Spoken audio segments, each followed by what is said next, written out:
Good evening, Periscope. Good evening. I am coming to you live because I wanted to do, let me move over a little bit, get out of the sunlight. Hi, Alexis. How are you? Thank you for joining me. I am doing a broadcast because I wanted to do one on the pros and cons of selling your property with or without a tenant in it. My name is Kim Offord, and I am with Offord and Associates Real Estate. There's my backdrop. Yay! I finally got it. Finally realized, Kim, you need to start doing your scopes with your backdrop. And so at some point, I'm going to get a tripod so I can get it all together. But at any rate, what are the pros and cons of selling your property with or without a tenant?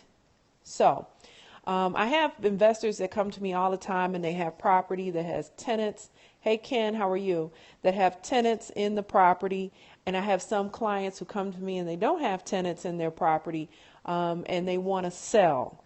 And they ask, okay, should I wait until the tenants are out or should I go ahead and should I sell now? And the answer really varies. It really does. If you're selling a single family home, you probably want to wait until, and thank you for the hearts, by the way, and thank you to those who are joining on the replay as well, and those who are giving me hearts on the replay. You probably want to sell your property without the tenants. That's just my preference. And again, it depends on the property.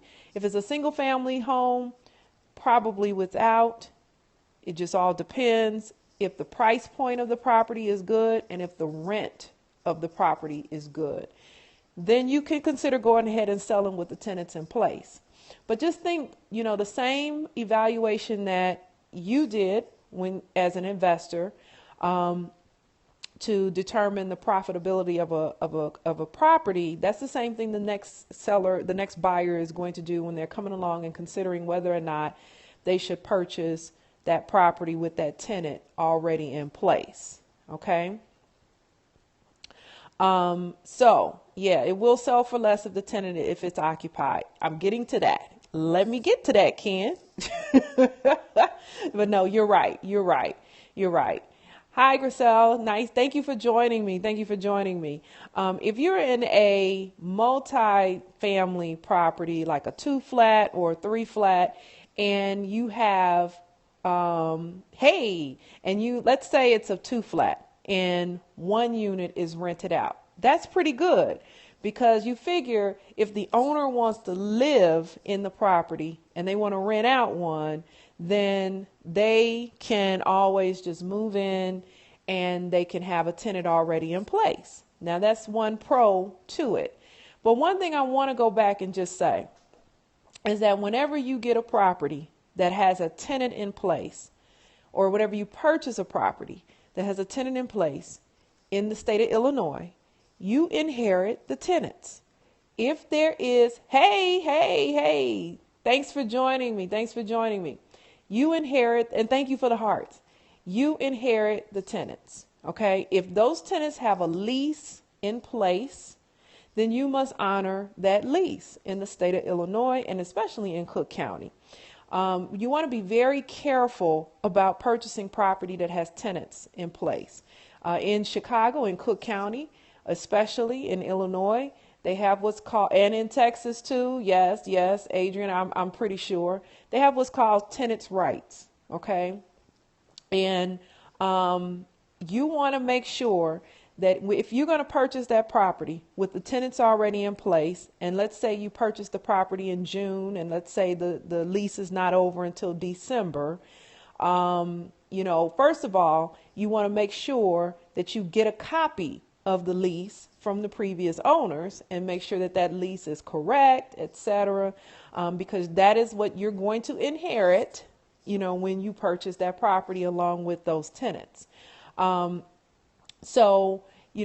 have people come to me, I have sellers come to me all the time and say, Kim, I have this property, even if the assumed lease is enforceable. Okay, yes. And so I have them come to me and they say, and you know what, let me be very clear here. I'm not about to get into tenants' rights because I'm not a leasing agent. I do not proclaim to be a leasing agent. I don't want to be a leasing agent, and that is for a reason. So I'm not going to get into tenants' rights in this. I'm simply want to focus on the sale. Okay. So I have sellers that come to me and they say, Kim, I have a property. Can you sell it for me? Okay. Can you sell it for me? And they say, well, I have tenants in the property. Well, the amount of money that you're going to get for that property is going to decrease because of the tenants. If I'm a first-time buyer, or if I'm buying a home that's going to be owner-occupied, I don't want a house that has tenants in it. I don't want your tenants. I don't want to inherit your tenants. I don't want to have to evict your tenants. I don't want to deal with that, right? So I'm obviously going to pay more for a home, and actually the value, of the home is going to be a little bit more because it is vacant. Okay, so if you are a seller and you're trying to sell a home, you're no longer interested in being an investor anymore, and you have tenants in there, I'm not telling you to go and evict your tenants. That's not what I'm telling you to do. Because you can't, I wouldn't evict tenants and then risk the home being on the market for 3 months and you have no income. Okay, so it's almost like a catch-22 situation. You have to kind of evaluate that. Tenant occupied homes, floodauction.com. Yeah, pretty much. But there are a lot of investors and owners, landlords who have properties, and they really are. They don't owe anything on the home, other than property taxes, and they just want to get rid of that particular property for whatever reason. So it is more difficult to sell a property with tenants already in place. Now, let me tell you another reason why it's difficult to sell a property with tenants in place. The tenants, the relationship between the tenant and the landlord, it has to be a good relationship. A lot of times I have landlords who have not told the tenants that they're selling. Okay.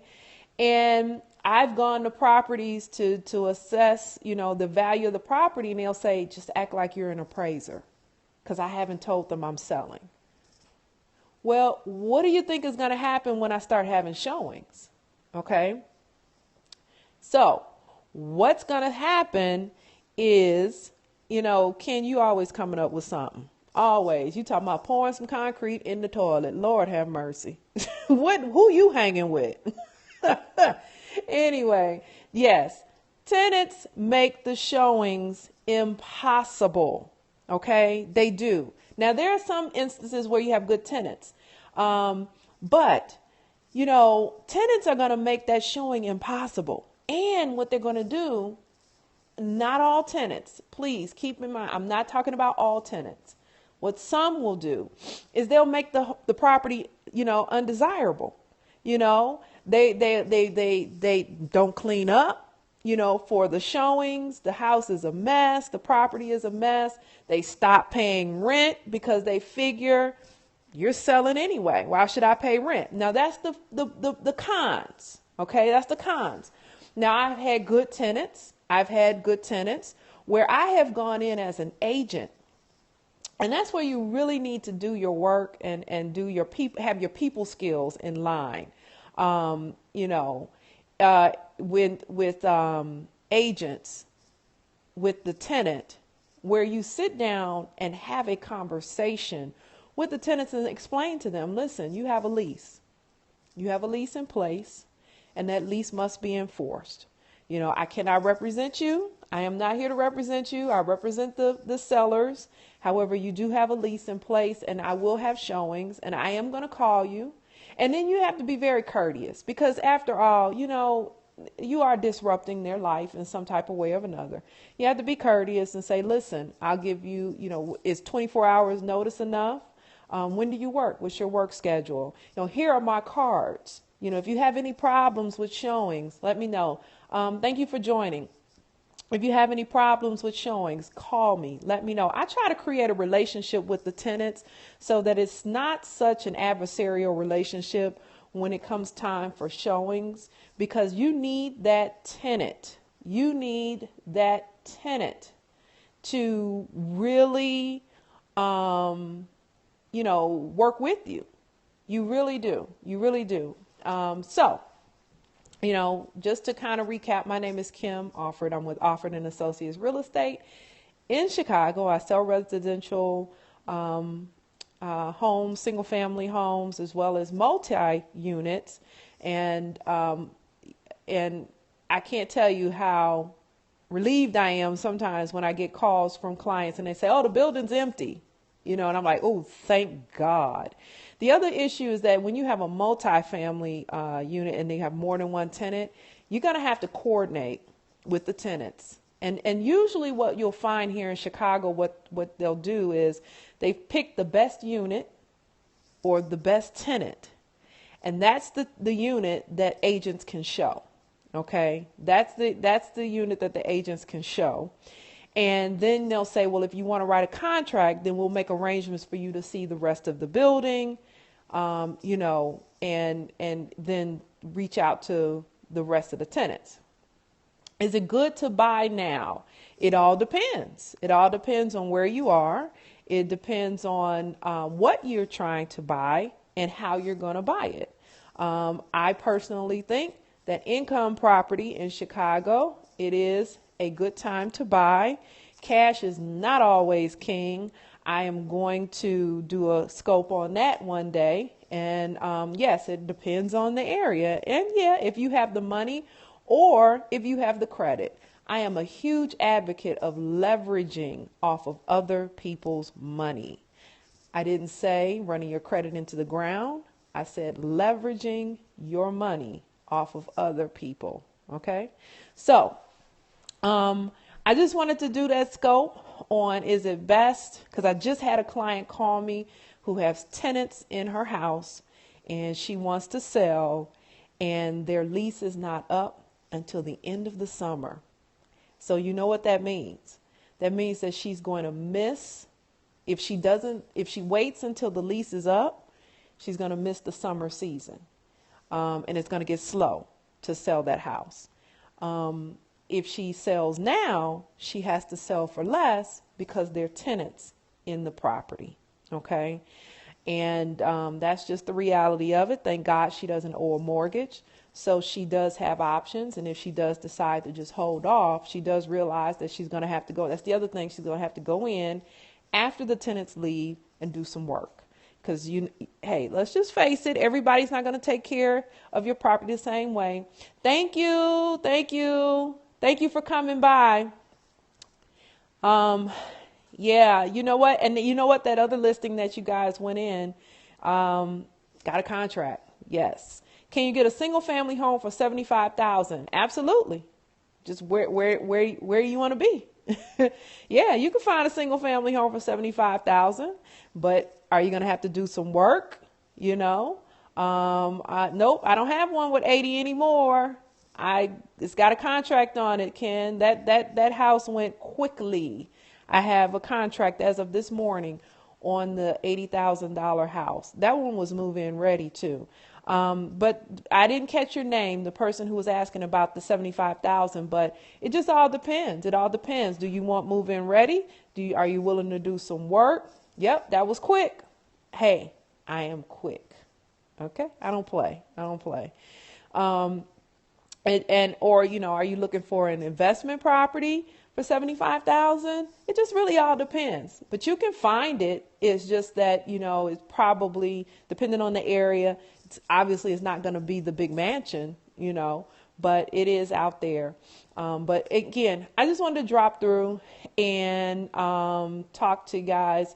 Okay. So who is this? Okay. I can't really see your name, but I tell you how you can get in contact with me. My battery is low. I'm sorry. Tell you how you can get in contact with me. Go to my website. I'm going to show you my website address, and you can click on the link there to get in contact with me. If I give you my email address now, you probably won't get it right because it's my last name. But you can, if you want to, you can email me at Kimberly@offordrealestate.com. And I'm going to show you this so you'll be able to see what my email is and everything else. So let me switch the phone over. Here you go.